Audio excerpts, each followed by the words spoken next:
I firmly believe the reason why I have continued to play RuneScape in a lot of ways for two reasons. Reason one, like we touched on earlier, was the ease of access nowadays versus back in the day. So, I mean, back in the day, I was only able to play RuneScape 30 minutes a day. We had dial-up, you know, and I had to share that with my brother, so we both had 15 minutes to play RuneScape. And then on top of that, when all of my friends went off and played Guild Wars when it came out, and they were like, we're going to play Guild Wars Factions or whatever it was called, I was just like, man, my computer can't run it. Like, I can only play RuneScape. This is the only thing I have. I kind of got forced into a position where it was the only game I could play, but I wanted to play it because I was limited to the ease of access. And it does make me wonder, kids nowadays that have ease of access to everything like that, they can just play it, whether it's Fortnite or whatever game it is. And I do think, are they going to form the same like emotional attachments to those games as we clearly have? Because I'm 30 years old and I'm playing RuneScape. I played it when I was a little kid, you know, So and I I'm still really love glad it. They already do, bro. I'll be on Absolutely. TikTok and I'll see like these memes as like, where we landing, boys, and they don't got like the original Fortnite map, and then like sadness comes on. And so they already have these attachments to the games that we would, because back when I was growing up, I'd have my friends over, we'd play like Super Mario Smash Bros. Melee.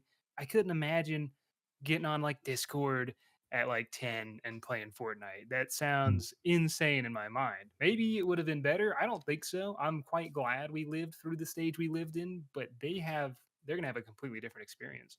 What you've brought up here is a really interesting psychological phenomenon. And again, stop me if I go too far into this, but literally kind of reading up on this and learning all of this was fascinating for me. And it links so strongly back to acting and the creation of emotion, because acting was all about creating an emotional connection within someone or something and keeping it going. It links to my absolute favorite word of all time. The favorite word is phenomenology. And phenomenology is the study of the whole event through the lens of human experience. Now, for example, did you guys ever play old school PC RPG games like, I'll use Baldur's Gate 1 as an example. You guys ever play Baldur's Gate 1? So Baldur's Gate 1 came on 6 CDs. And to install it, you needed to open the CD drive and put in disc 1 and install and wait for ages. If you guys ever installed an old PC game using a CD drive, how long did that take to install? It would take all day. Sometimes if you're downloading an MMORPG, you'd be like, right, this will be ready in 6 hours' time. We'll do that. That anticipation, build up for the game, not even part of the game, but it's still part of your experience of the game. It fits into what we call the phenomenology of the entire experience. It's the anticipation. It's the looking forward to it. It's the going to Blockbuster. It's the picking out a video off the shelf. It's the reading the blurb on the back. It's the driving home looking at it. It's getting a Game Boy game when your parents are driving the car and you're trying to play the Game Boy screen waiting for the street light to zip past the car so you can get a brief look of where the hell you are in Pokemon Red and Blue. This is the phenomenology of playing it. The more difficult something is to achieve, the greater the emotional impact or the kind of ingraining factor will have in your brain. We talked about doing all these difficult things. RuneScape took a long time to download. It took a while to find. It took a while to find your friends. You couldn't just teleport all the way over the place. How amazing does it feel when you can finally teleport to Varrock or teleport to Falador? The problem is, we went through these struggles because there was no other choice. You had to go through these struggles to get them. This was the only way to do it. You had to go to Blockbuster to rent a video. You had to go to the library to find a book. You had to put effort in order to get the thing you wanted out. And the act of putting the effort in, even though it's not the final product itself, is still part of the phenomenology of the experience of the product, because you have to do it. Now, yes, kids have Fortnite to experience. The problem is, you can immediately download a video game almost anytime, anywhere, with absolutely no effort. I've got an emulator on my PC. I think, oh my God, I want to play some more PlayStation 1 games. I can download them straight away and then sit and play them. And for some reason, I'm sat there playing them and I'm thinking, this isn't the same. This doesn't feel the same as I felt when I was a kid. And that's because I can't feel the carpet underneath me as I sit cross-legged with a little, heated up microwave burrito next to me and a glass of orange juice as I'm looking up at my CRT TV and watching the scan lines move down. I can't see the sun setting out the window. I can't wait for my friend to pop round and us to sit there. And I had to balance books on top of my PlayStation 1 because the Laserdisc didn't read it quite well enough. And I had to slowly push things down to make it work. The amount of people that went through these same experiences. I would have the wire in the back of the PlayStation 2 which connected to the SCART lead in my TV, slowly fall out of place. So I would just be precariously balancing things on like a collection of wires to get the connection perfect and then stay very still while I played it. That was part of the phenomenology of the game, and that's part of what creates our experiences of it. If you ever waited in line for a midnight release of a game, that's part of your experience of the game. If you ever saw a film on day one, being in the cinema with people in cosplay, that's part of your experience. Now, kids today have different experiences like this. They can go to massive conventions and see people in costume from the film. You can go to Cameo and have famous actors and famous, people, whatever line you want them to read. You can just drop people. You can just tweet at people if you want to. They have different experiences to us, but what they don't often have is the struggle of getting the product to work. Yeah. We struggle to make the product work, whereas the product is a hell of a lot easier to get for them. And because of that, they won't have the early experience of the phenomenology of the anticipation of building up to it. If you wanted to play World of Warcraft back in the day, you didn't download it, you bought a load of CDs. You bought that battle chest. And that's why people still love that. So will kids have the same experience we had? Not exactly the same, because they won't have to go through the difficulty and the effort of trying to get the experience they want. They'll just have the experience straight away. Might not create a lasting impression. I miss those times. Just going to school and everyone would tell you how far they are in the game or what kind of cheat. I remember the duplication cheat in like Pokemon Silver. Oh, yeah, man, that kid whose uncle worked at Nintendo. Oh, of course, always. You had to pull the link cable out at exactly the right time, which would duplicate the Pokemon. Yeah. But, and you know what that creates? That's really interesting. That creates mystery. I think, and again, I'm going to sound boomer as hell saying this, but one of the things that the internet has very much done is removed a layer of video game mystique or mystery. Now, it's created another layer with things like Herobrine and things like Sonic.exe, crazy creepypastas of the internet.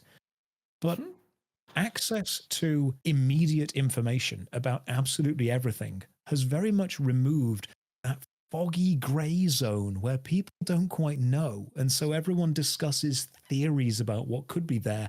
And that's where crazy creativity gets brought up. Yeah. Oh yeah, dude. Like when everyone was talking about where Pokemon, like when Mew, the glitch for Mew on Blue version, and missing No and fishing in the fountain, and that would be the talk of the schoolyard. That doesn't. I assume that doesn't exist anymore. I'd assume now it's more like drama or some favorite YouTuber Ice Spice. Oh God! So I was working as a drama teacher about 5 years ago, and the number one job. And again, stop me if this gets boring to you guys, because to me this is fascinating. I love it, dude. The one job desired by school children has changed throughout the decades. It's gone from astronaut to rock star to actor to YouTuber. Yeah. When I would say to kids that I work with, I've made some YouTube videos before. This was before I made it on YouTube, and I was just putting some stuff out. I remember one kid, like 7 years old, go, "Are you Mr. Beast?" And I thought about saying yes and riding that high for a while. But I was actually working in London when Game of Thrones season 1 and 2 came out. And if I let my hair grow curly, I look exactly like Robb Stark did back in the day. I got a lot of free drinks saying I was Robb Stark's stuntman. I took a lot of photos with people who believed me when I said that. So now somewhere there is a guy with a picture of me and him on his phone. I hope he finds my videos on YouTube now and is like, when the hell did I meet Josh? Scrolling back through his phone. But kids nowadays want to be YouTubers. That's what they want to be. So they don't discuss video game secrets. They discuss YouTuber drama. And they discuss Twitch drama and TikTok drama. And it is always so drama. tribal and it is so cult. And I know that a lot of people say to me, oh, these influencers, they don't really influence kids that much. They do. They absolutely Scarily, absolutely scary. I've had to have so many chats with, and this is something that personally worries me a lot. There are so many awful role models for both young boys and young girls out there living completely fake lives, renting these expensive cars, renting these expensive planes, renting people to be involved in their lifestyles. And the kids think it's completely real and completely achievable and completely doable. And then you see people who are fantastic role models. Things like Will Tennyson is one of my favorite fitness influencers. I think Will Tennyson makes incredible YouTube videos. And you get things like Joey Swole on Twitter, these people who are genuinely good inspirations. But I see so many YouTubers, Twitch streamers, and influencers having such a negative effect on young kids, especially young boys having no role models, which has led to the rise of the manosphere, which is just a whole different problem. But that's what kids are talking about now. It's not, oh, did you know you can get Mew under the truck? It's, oh, did you know you've got to be a Sigmar male? When we talk about like nostalgia or what it was like to be a kid or whatever, I think sometimes like us older people be like, kids these days are different, but I don't think kids these days are necessarily different. I think it's just the environment is different, right? And I always have to like remind people that like, trust me, like if this kid was born in the same time as us, that he'd probably be like us too. It's just the environment. Oh, definitely. Very much. And the environment sucks right now, for a lot of it. Yeah. There's the idea of, are you naturally inclined to do something, or are you nurtured into something? And I don't think any of the kids that I've worked with in any of the schools are necessarily bad people themselves. But what this has led to, and I know this discussion has gone away from MMORPGs more into general culture, but the rise of the internet in general coincides with the rise of MMORPGs. Oh, yes. We are seeing people be exposed to, let's say 50, 60 years ago, you probably would never see an incredible world-class bodybuilder unless you specifically sought out a bodybuilding magazine or you went to a competition. You're not going to see someone walk in front of you like Arnold Schwarzenegger. But now you can see 10 physiques like that within 10 seconds on Google, which means people have a very warped view over what is normal. Instead of saying, oh my God, that was a once in a lifetime experience. Oh no, this is 100 times a minute experience if you want to use the bank of human knowledge that we have. And how does this link back to MMORPGs and kids maybe not going onto them? Because we've actually seen that the vast majority of the MMORPG player base is 25 and older. A lot of kids don't seem to be going for this. And that's because what the hell were MMORPGs doing that was new and novel and amazing at the time? They were chat rooms with an RPG attached to them. EverQuest is just the world's prettiest chat room. You could talk to your friends in real time. That's not impressive anymore. And one thing that I've actually written down in my EverQuest guide is Elvis at the time was just this rebellious rock and roll star. Elvis changed the way music was written forever. Elvis was off the chain. He was mental. He was shaking his hips. You don't do that. But if you say to a kid now, hey, let me show you the most crazy, incredible, insane musician you'll ever see, you put an Elvis video on, they're going to say, what the hell is this? This isn't difficult. This isn't different. This is normal. When something is groundbreaking, it's impressive at the time. But if you come back to it 20 years later, all you've got is a big pile of broken ground, which is no longer impressive to people. The MMORPG as a genre was impressive because it was doing things that were impressive at the time. Yeah. It's now struggling to do that.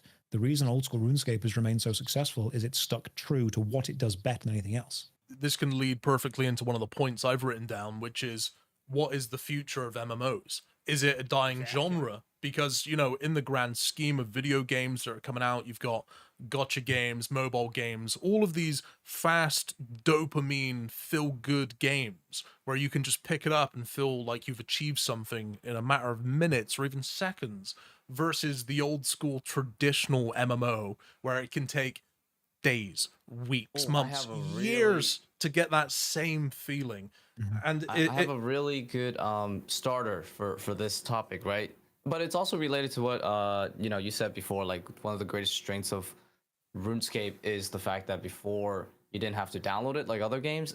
I think one of the crazy things, right, is back in those days, you pretty much knew everybody like in school played, like even girls play RuneScape even for a week or two, right? Like I knew everybody that played, so it was such a big amount of people that like just cognitively knew about the game. They might have, even if it's only one day, it still like was memorable for them, right? And like fast forward 20 plus years, is like you have RuneScape where okay, you have us playing, and then you have a lot of people that don't play but they used to play, and then sometimes they do come back and play, right?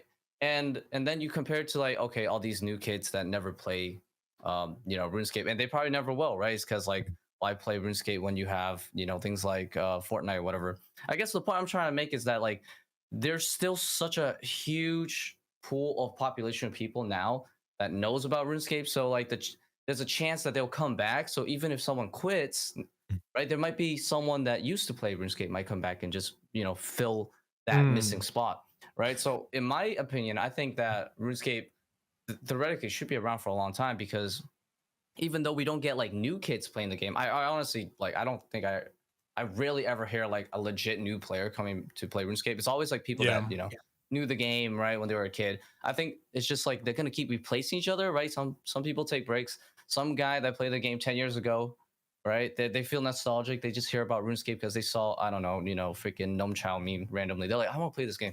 I think it's just going to keep doing that. So we should be like kind of, you know, balanced out for a long time. The only thing, there's a really interesting psychological point you brought up there about the irony or the paradox, if you will, of choice. Yep, There's a study done a while ago about soup flavors.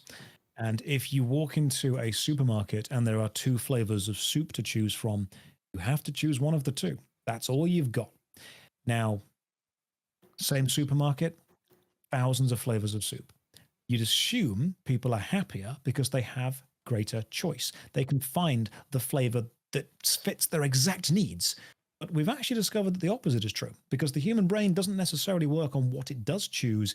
It pretty much compartmentalizes what it doesn't. So instead of focusing on, I've chosen this one flavor, I'm going to enjoy it, you then have, oh, but actually I've not chosen 999. When we talked about playing RuneScape when we were kids and other people going off to play Guild Wars, there were fewer MMORPGs to choose from. If you wanted to have an online experience playing games with friends over the long term, a continuous story, you had to choose one of these few games that were available. Now, there are way more, which means the MMORPG player base, the people that want that experience, is spread out across all of the games. It is diluted across the entire genre. But then we look into the fact of, because there are so many more games available, what experience does a new player want? Does a new player want to have to play for 20, 30, 40 hours before it gets good? Or does a new player want to experience downloading Apex Legends and jumping into a high-octane video game experience right now? So the MMORPG genre has to say, right, what are you giving the player base that they can't get somewhere else? Does a player want a long-term, slow-burn RPG experience? Okay, what can you do better than EverQuest? Because that does that really well. Does the player want high-intensity, difficult endgame raids? Because World of Warcraft does that really well. I fear that what's happened is we've built a lot of MMORPGs which give a lot of people a lot of experiences, and now when a new company turns upon the scene and says, hey, we're going to make an MMORPG, my first question is why? What are you going to give the player that they can't get from some other game somewhere else? And I've probably had 100, maybe 200 small independent creators come into my Discord, drop me an email and say, hey, Josh, I'm making an MMORPG. My first question is why? I say, well, I just think I can do this better than this. I say, well, as a single person, likely. Good luck trying it. I'll help you where I can, but it's unlikely to succeed. What experience does the MMO give? It's slower. It's definitely undeniably slower. It's long-term. It's not novel anymore. Because the video game industry now makes more money than movies, TVs, books, almost put together. The video game industry is massive. We have to say, right, we're a niche within a niche. Yeah. People who are so enfranchised in the MMORPG lifestyle forget that we are an incredibly small niche. Yes, people may leave, older players may return. New players are not going to want to jump in, because you mentioned that RuneScape had everyone in your class knowing about it. Everyone in your class knew about RuneScape. Okay, that means that everyone in your class, however many years ago that was, if they wanted to have an online experience with friends, they didn't have as many choices, which means they were centralized within those games. They were concentrated. But now, if you have 30 kids in a class, every single kid could theoretically play a different MMORPG game. Yeah. And they're trying to convince all their mates to come and play their game. Not gonna work. Their mates don't do that, which means that the game kind of sucks without them. And so they all just go and play an easy game. If it's difficult to get a consistent group of people to play a game, then it's probably going to be wiser to go to a game where you can just jump in, jump out with random people whenever you need to. This coincides with the rise of Group Finder. It coincides with the rise of things like Fortnite. You want an experience that you can have and then move on from. And this also very much links to the fact that the phenomenology of modern games is, I want it quick, I want it now, I want to experience the best the game has to offer. I don't want to wait, I don't want to learn, I want to just go for it. That's not me being super kids are awful. Kids are great.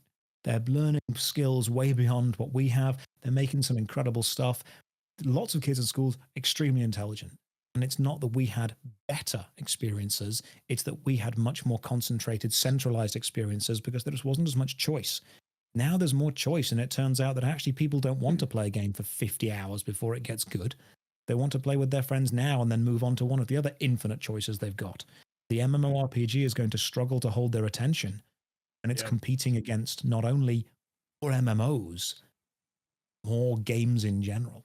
I think in a way that's probably one of old school RuneScape's biggest strengths is what if you were going to make a game now in 2023, why would you even make an MMO?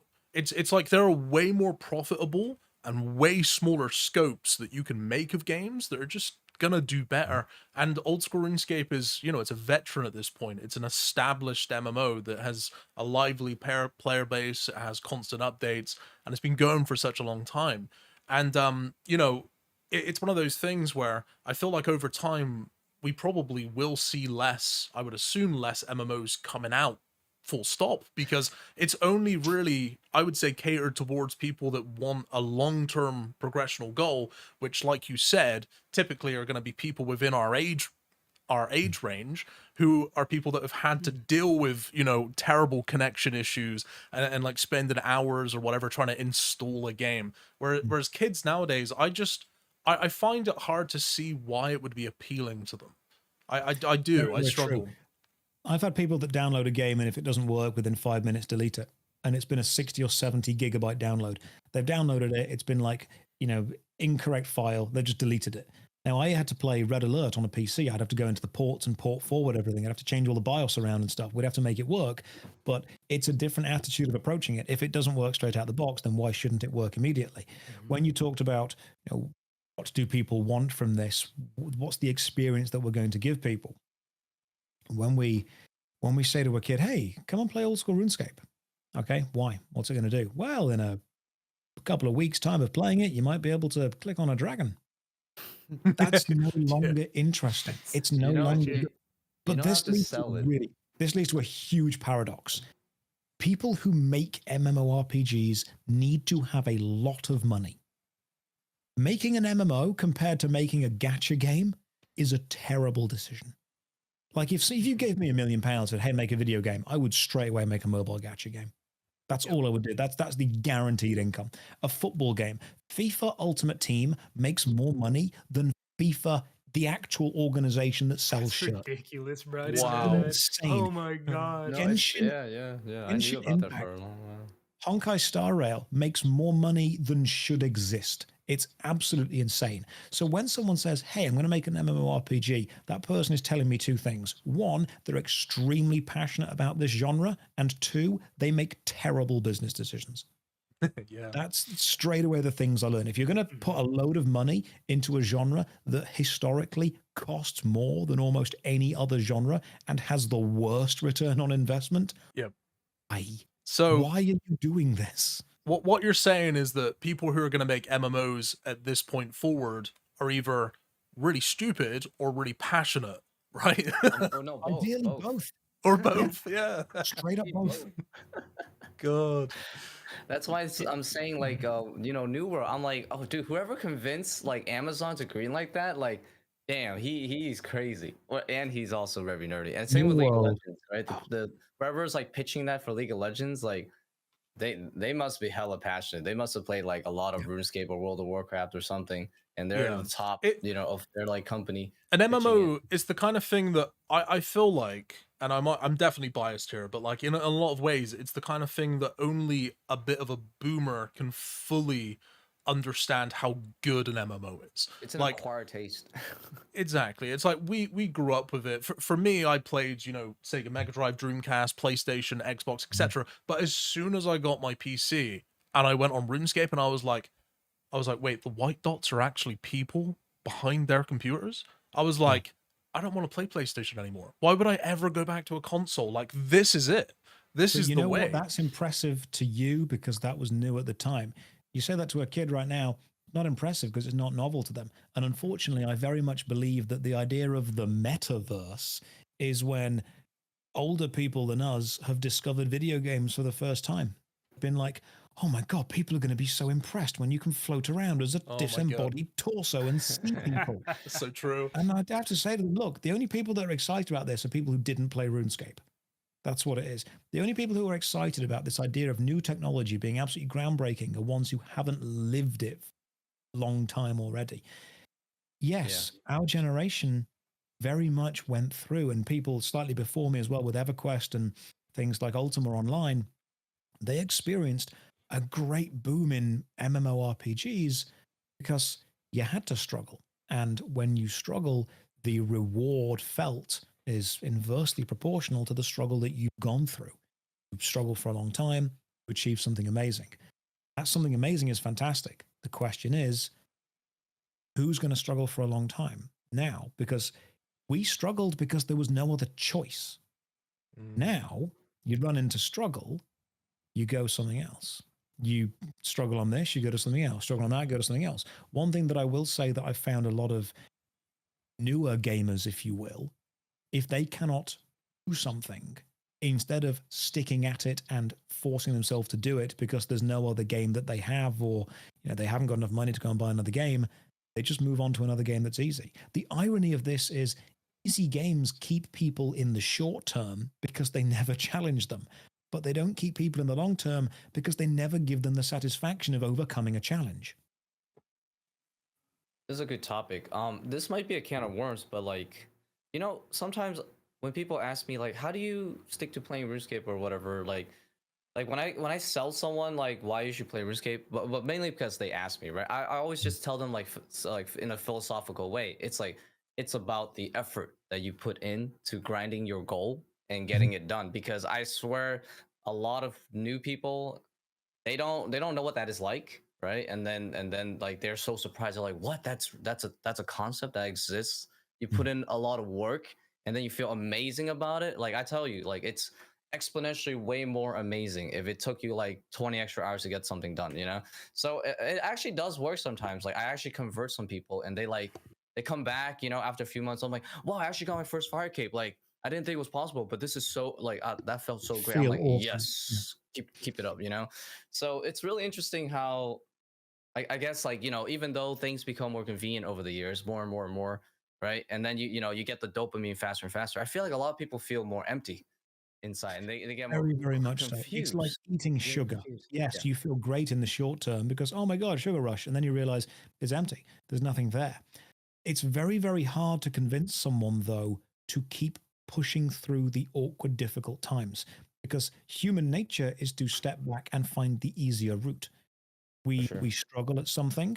We don't want to continue struggling.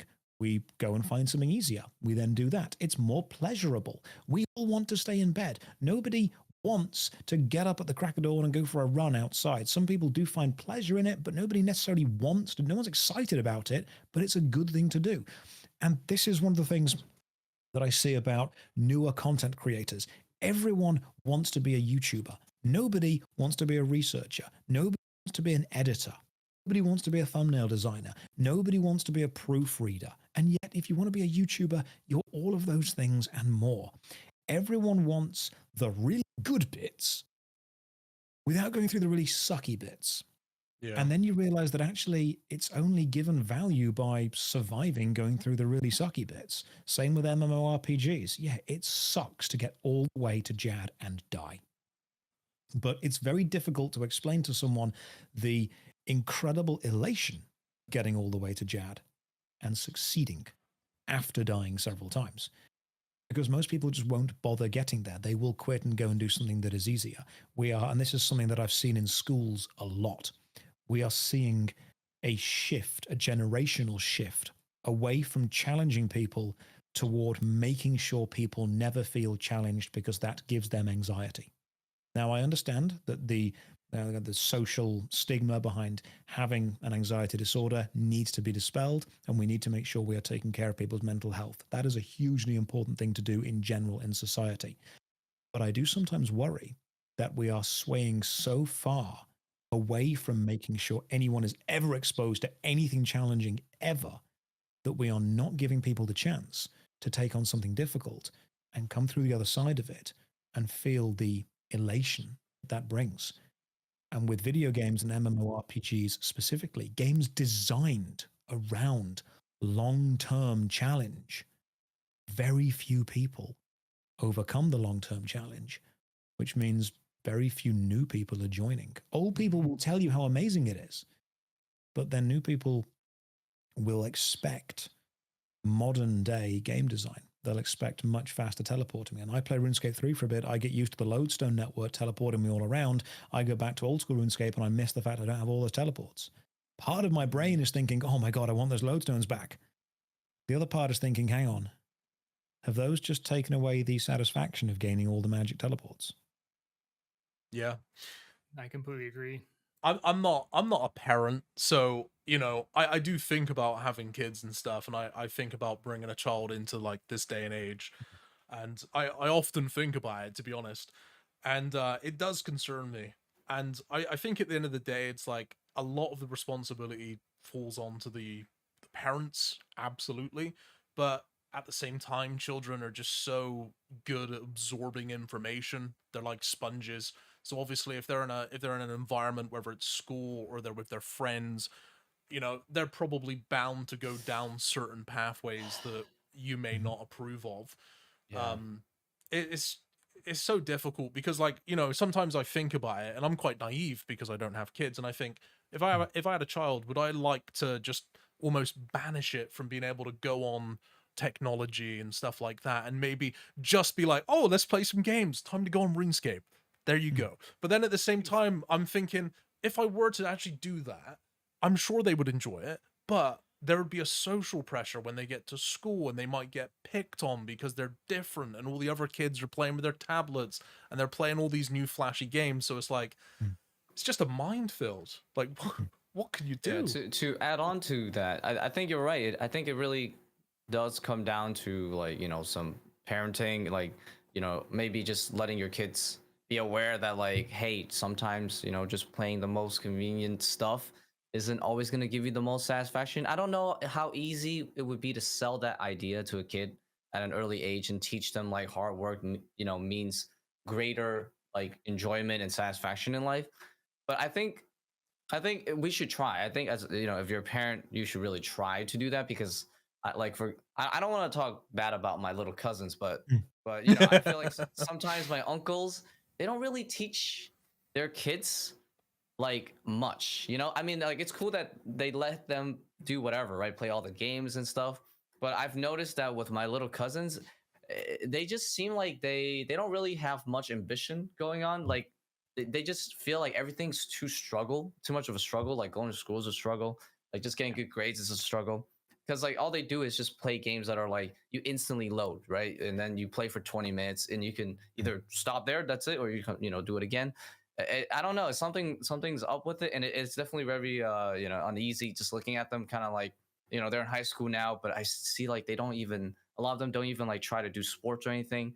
They just, just seem kind of lost. And it's not just my, like, my little cousins. I do notice it a lot overall. I think one of the biggest changes, and I've seen this while teaching, and I've seen this while talking to younger content creators, or even talking to people that engage with my content, the biggest change is that people are now incredibly offended by being bored.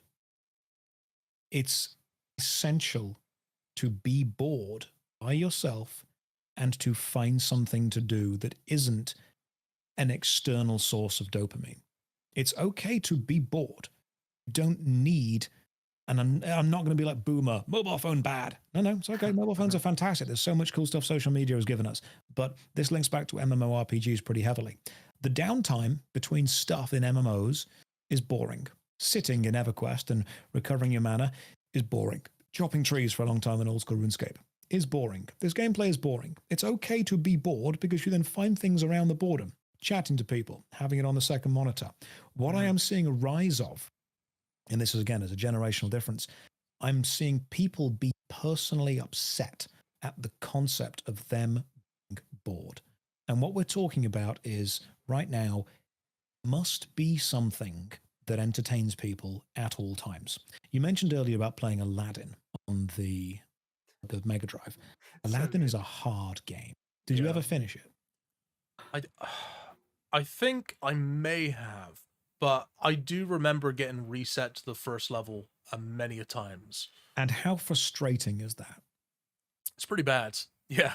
So when you combine older generational idea of being bored more often and then experiencing frustration more often, you become essentially inoculated to these two things. You become almost resilient to them. Things that frustrate people who've been through a lot of frustrating times tend to not affect them as much, and things that are boring tend to not affect people who are used to being bored as much. So when you take someone who has played a frustrating game, solved a frustrating puzzle, or had a frustrating job, said to them, hey, this is going to be quite frustrating, they say, not a problem, I can deal with that, that's okay, I've got the experience. And when you take someone who's been used to being bored, or there wasn't too much to entertain, wasn't too much to do, and older people say this all the time, oh, there wasn't much to do, so we just made do. Yes, I understand, which has given you a great resilience to being bored. I've literally seen my granddad just sit there and stare into space for like an hour at a time when waiting for something. Like we can be sat there together waiting for a bus or a train. He'll just stare. I'm like, what are you thinking about? He's like, no, nothing. I'm just sat being bored. I know I'm going to do nothing for the next hour. That's a thing he's used to doing. Whereas my mind is thinking, I need dopamine. I need entertainment. I need something to happen to me. And if that's happening to me as an adult, that's going to be way worse in kids. Because that's just the environment they've been brought up around. Goes back to the nature versus nurture debate. But what we have for MMORPGs specifically, the 25 to 35 demographic, we have a demographic that were brought up on the rise of the internet, that often played frustrating video games when they were younger, that often had more downtime between dopamine hits for their brain. So you had people that were both tech savvy, because they were there when it was born, okay with being bored, okay with overcoming frustrating gameplay, and still attracted to the novelty of this amazing online world where we could speak to each other. It's this perfect storm of traits that make an MMO enjoyable. That perfect storm has subsided.